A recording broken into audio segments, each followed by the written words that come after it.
लेखक पंडित श्री राम शर्मा आचार्य जी की वाणी।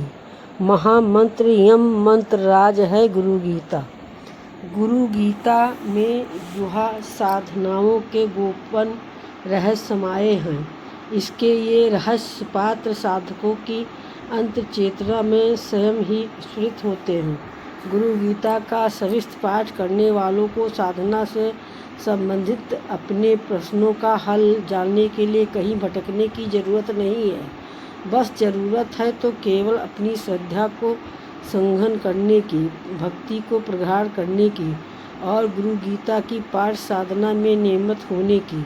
ये नियमितता ही उन्हें सब कुछ दे सकने में समर्थ है। जो साधक जिज्ञासु हैं, ब्रह्मा विद्या प्राप्ति के इच्छुक हैं, उन्हें कहीं अन्यत्र नहीं जाना, बस स्वयं ही अपनी साधना में स्थित होना है। अपनी गुरु भक्ति और अधिक दृढ़ करना ही गुरु भक्ति का चुंबन कर गुरु कृपा को स्वयं ही आकर्षित कर लेना।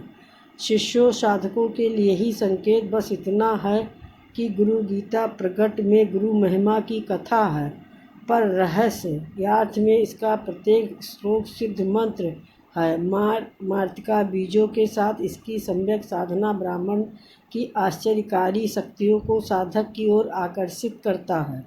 इस तरह से जो गुरु गीता साधना करते हैं, उनकी भाव चेतना गुरु गीता के मांत्रिक प्रभाव से आध्यात्मिक साधनों के लिए स्वयं ही परिष्कृत होती जाती है।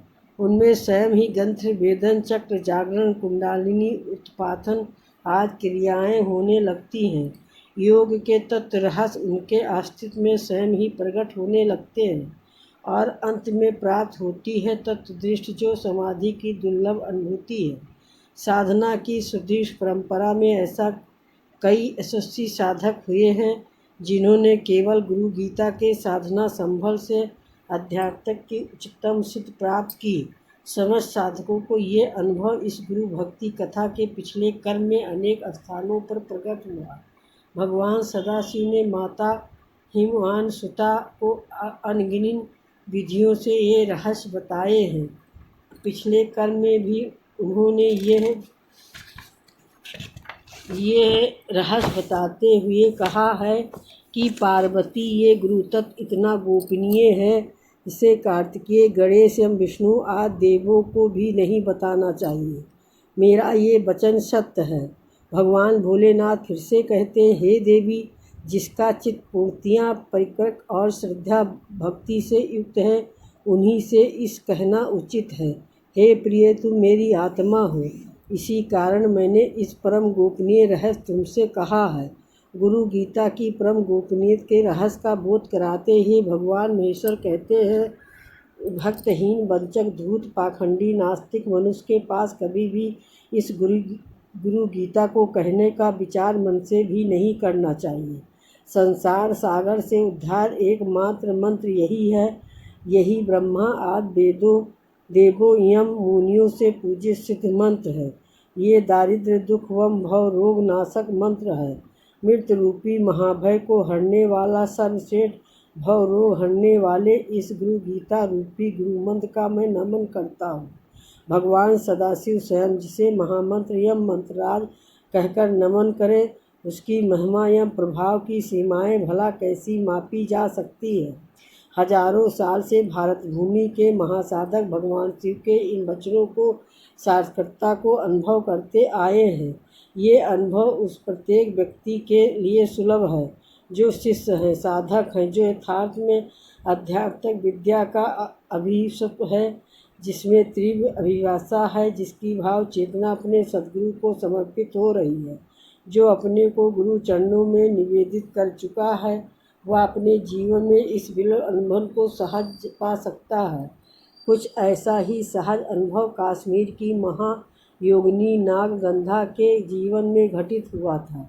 नागगंधा अपने पारिवारिक जीवन में सामान्य बालिका थी, जैसा कि अन्य बालिकाओं के जीवन में होता है। उनका भी विवाह हो गया।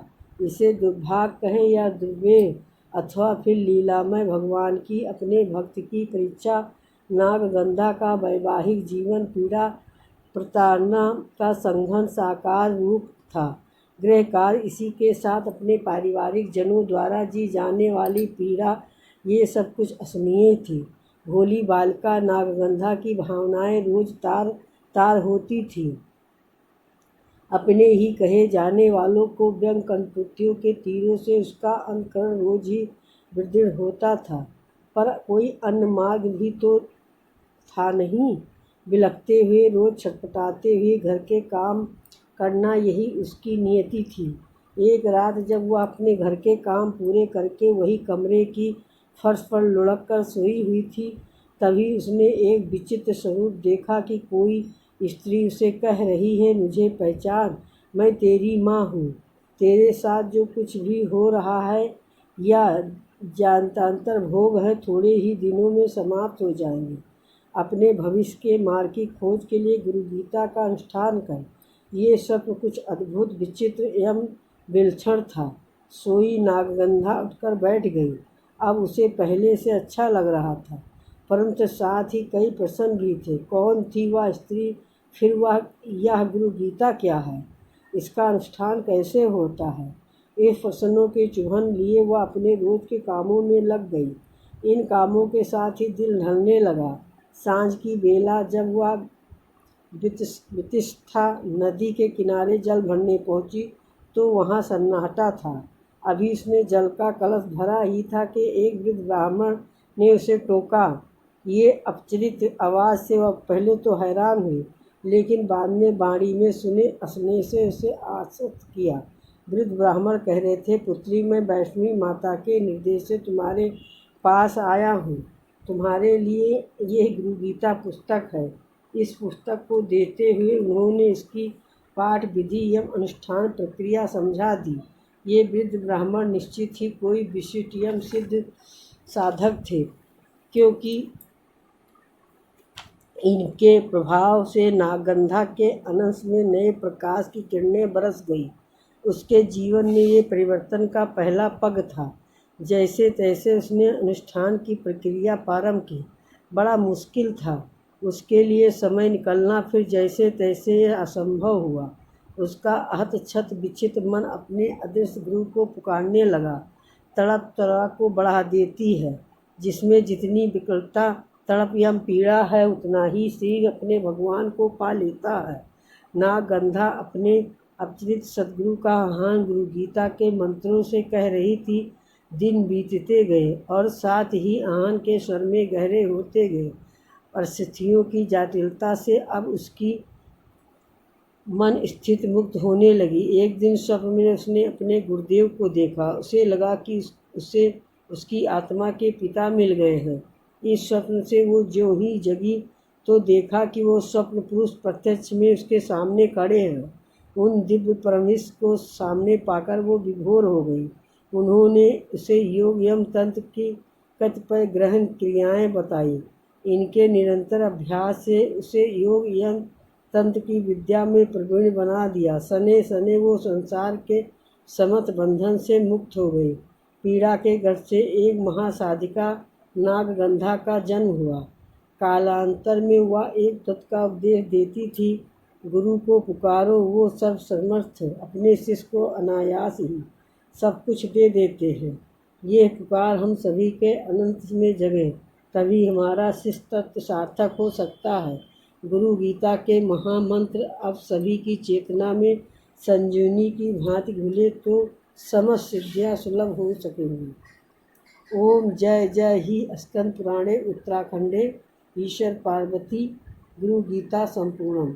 ओम तस्त सत्या संतु मम विष्कम कामा श्री सद्गुरु अर्पणमस्तु। इस गुरु गीता पढ़कर मैंने समाप्त कर दिया है। आप लोग ने इस वाणी को सुना तो बहुत बहुत धन्यवाद, और आपने जो सब्सक्राइब करा उसके लिए बहुत बहुत आभारी हूँ।